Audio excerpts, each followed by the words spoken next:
Special shout out goes out to Jeffrey Lurie, the Eagles owner. We got to give a lot of love to that man. He was at the forefront to me.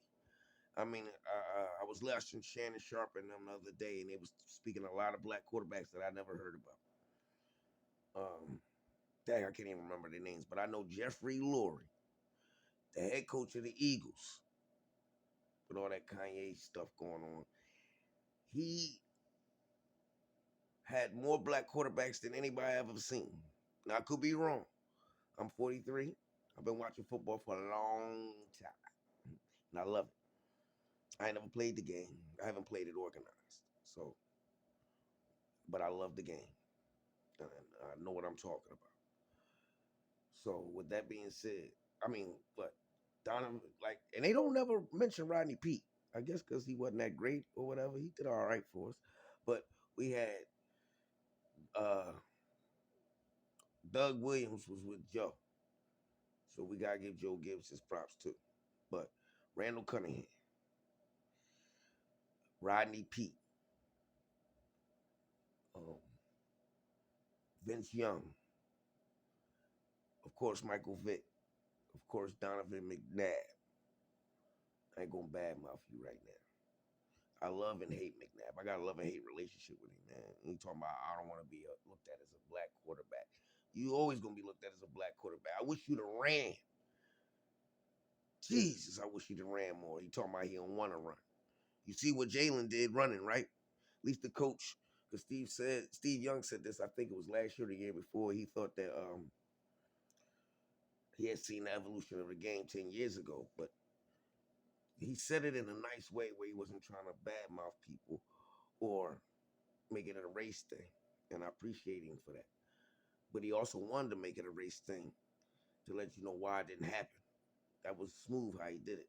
But basically, he was saying that they weren't ready for it, the coaches or the owners, or could be a combine of both. But my guy Nick Sirianni, he said, forget that.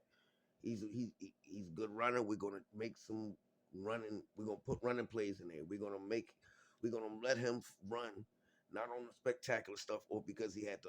That was this alternative action. We're gonna put running in the offense for him.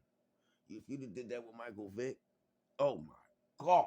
When we had Michael Vick, we basically had Patrick. I'm not saying I think Patrick Mahomes is one of the best quarterbacks I've ever seen.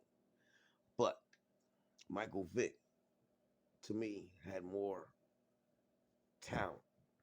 And they took him away them 2 years.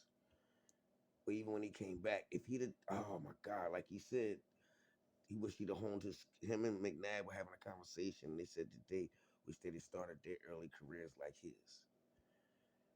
Oh, if Michael Vick, we had Michael Vick, Shady, Deshaun Jackson, Namdi Trash, Asamoah, Asante Samuel, Brent Selleck, Jason Kelsey, uh, Jason Peters, uh, was Honey Buns Hank Fraley? Was Hank Fraley here?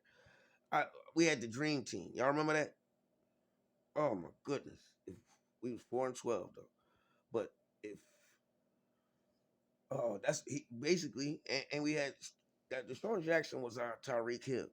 We were supposed to have one of we. Oh, that's kind of why I hate McNabb.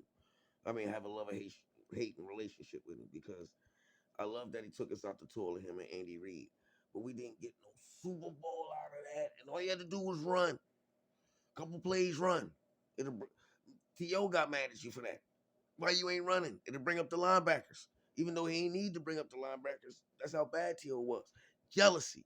He was jealous of T.O. And that's what happened. I had to remember what was going on.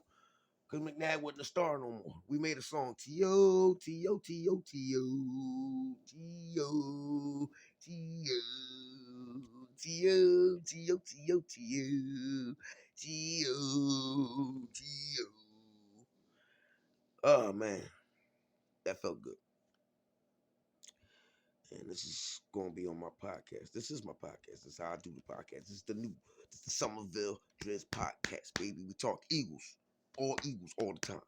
I'm gonna have other podcasters that we talk about other stuff. But I've been doing shorts and shorts and shorts to build up to this podcast. What else was I saying? That's why it's the Somerville podcast. It's right off the top of the head. If you like what I'm saying, hit subscribe, give me a like, ring the bell. You know what I'm saying. Give me some views, give me them subscribes so I can get about this plant and give y'all more of this mind. I'm telling you, I'm gonna get my stuff popping so you can call in. We can have debates and discussions about the Eagles and football. Dallas fans, please call.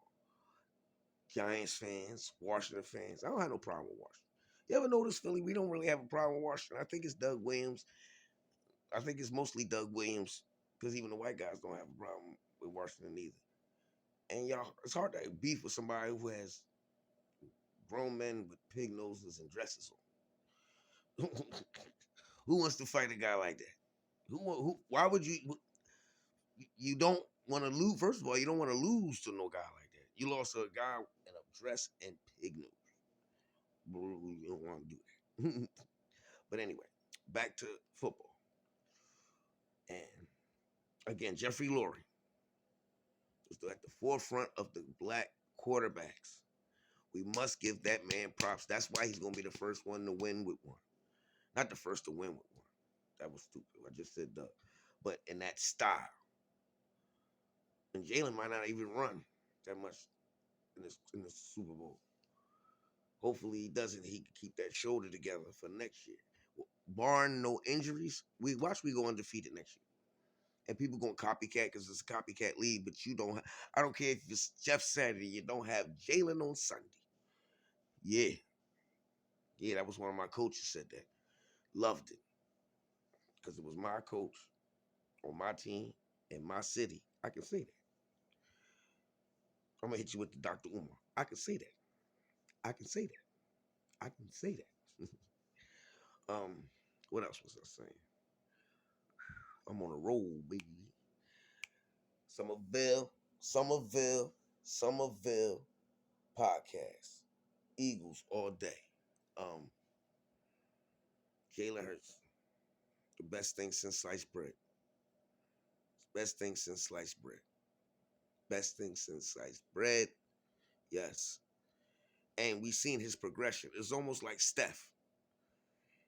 We saw Steph. He had a good shot. He was all right. And over the years, because it was two Splash Brothers. Remember the Splash Brothers? And I forgot the guy's name. Then my other light-skinned boy came through. Then they became the Splash Brothers. And then they won.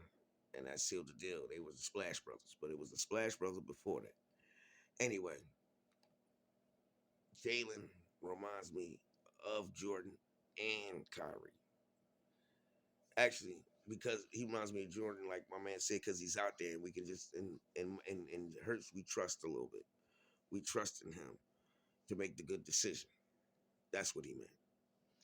When I say he like Steph, because I seen his progression. We saw Steph have a good shot, then it became the best shot we ever seen. We seen Jalen could run and throw, and Barry Sanders is the best runner we ever seen. But he's about to be the best running and throwing quarterback we've ever seen, other than Patrick Mahomes. But Patrick, he run around. He don't run. Now, except that first year, he was doing all types of stuff. And he got a cannon. Patrick Mahomes, that's that mixture and stuff like that. But the man got a cannon. Patrick Mahomes is something special. But so is Jalen Hurts. Can't wait